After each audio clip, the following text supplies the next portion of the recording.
An on-demand weed tech startup is rolling in new investor cash. Will a 3D printer that makes a working kidney or liver eradicate organ waitlists? And we count down the top 5 trending stories of the week. This is BWTV, where your news is made. Now on Apple TV, iPhone, and Android devices. I'm Jordan Rolling. We're interactive, so if you see the rundown in the corner, you can jump to any segment. Top of the wire this week, a young company that's flying high in the growing cannabis industry. Ease is an on-demand marijuana delivery platform. It launched in 2014 and has transformed how people legally access cannabis. Customers choose product through its mobile app or website, and local drivers deliver it right to the door.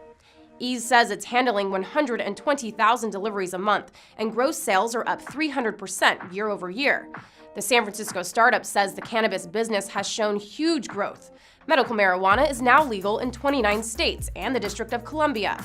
Ease plans to expand in California and other states and just landed $27 million in new funding to help it ramp up. Now let's count down the top 5 trending Business Wire stories of the week according to our Nuvi social media monitor. Coming in at number 5, Forbes celebrating its 100th anniversary. The company unveiled a special centennial edition of Forbes magazine with Warren Buffett on the cover. The cover uses AI, where readers can take a picture of it to bring the Oracle of Omaha to life in a hologram and answer questions. Intel and Waymo drive in at number 4. The companies announced they're collabing to build autonomous cars. Waymo's self-driving minivans already feature Intel-produced technology. Intel says so far it's invested more than $1 billion into companies helping to advance artificial intelligence. At number 3 is McAfee, ranking Avril Lavigne number 1 on its list of most dangerous celebrities. McAfee research reveals which celebrities have the most potential to expose their fans to malicious websites when they search for them online.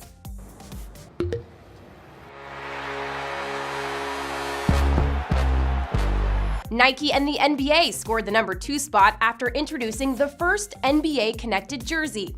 An embedded chip in the jersey's tag launches exclusive experiences and customized content on the wearer's mobile device. And the number 1 most shared Business Wire story of the week is Samsung. The electronics company reached more than 70 million people on social media when it announced a $300 million Samsung Automotive Innovation Fund. The money will back startups and technologies in the self-driving and connected car markets. On to the Launchpad, where we check out new products and services announced on Business Wire. Samsung has just released its latest smartphone. Introducing the new Samsung Galaxy Note 8. The electronics company announced the Galaxy Note 8 is now available to purchase in stores and online. It features a bigger 6.3-inch edge-to-edge infinity display, an enhanced S Pen that allows users to multitask on the go, and what Samsung calls its best-ever smartphone camera that can capture 2 photos at once. Dannon is introducing its first yogurts verified to be non-GMO. Dannon whole milk yogurts, plain quarts, and Danimals smoothies are certified by the Non-GMO Project and can be identified by the label with a butterfly on it.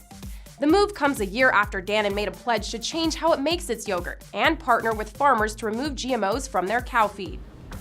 This week in Star Power, where brands harness Hollywood, an NFL running back learned to swirl and dip at Dairy Queen. Anybody want dip cone? There you go. No problem, brother. Pittsburgh Steelers' Le'Veon Bell learned how to make the perfect soft serve, then surprised fans at a Dairy Queen in New Kensington, Pennsylvania. Bell applied for a job at Dairy Queen when he couldn't come to terms on a long-term contract with the Steelers. When he tweeted a picture of himself filling out the application, Dairy Queen tweeted back, inviting him in. But looks like he has no time to take the gig. Bell signed a $12 million deal with the Steelers. Dairy Queen and Business Wire are Berkshire Hathaway companies. Time for the Accelerator Report to see what's revving up the startup industry. People who need organ transplants can wait decades before one becomes available. A new biotech company aims to solve that problem by creating viable human organs using 3D printing. Prellis Biologics has invented breakthrough technology, 3D printing that it says can build real organs and tissues. We have solved the major hurdle in tissue engineering. We are able to create the tiny blood vessels, the microvasculature, that allows us to build human organs from scratch. 2 scientists founded Prellis less than a year ago with the goal to eliminate organ wait lists and accelerate drug development. Investors think their technology will revolutionize healthcare.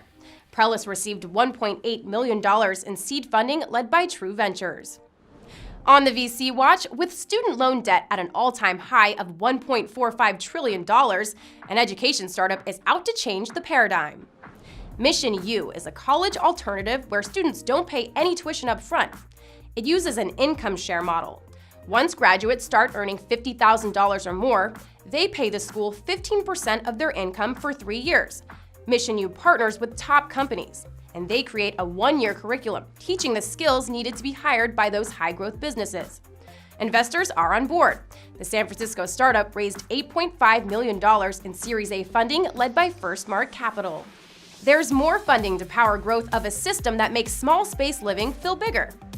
Ori Systems uses robotics to transform rooms with just a touch of a button or a tap on an app, so a bedroom can turn into a living room or office. The Boston startup raised $6 million in a Series A round led by Khosla Ventures. This week's Startup Standout wants to empower kids to become the inventors of tomorrow. Welcome to Piper, a computer kit that teaches you how to create your own technology. This is the Piper Computer Kit that lets kids build a fully functioning computer. They can then use it to play or create their own games, build electronics, and develop STEM and coding skills. Piper says children between the ages of 8 and 12 spend way too much passive screen time, almost 4.5 hours a day. The kit changes all that by inviting kids to take an active role with technology. And there are more products to come. Piper landed $7.5 million in Series A funding led by Owl Ventures. Be sure to check out new episodes of BizWire TV every Thursday on BizWireTV.com and now on Apple TV. And stay connected on our app for iPhones and Android devices. I'm Jordan Rolling. I'll see you next time on BizWire TV.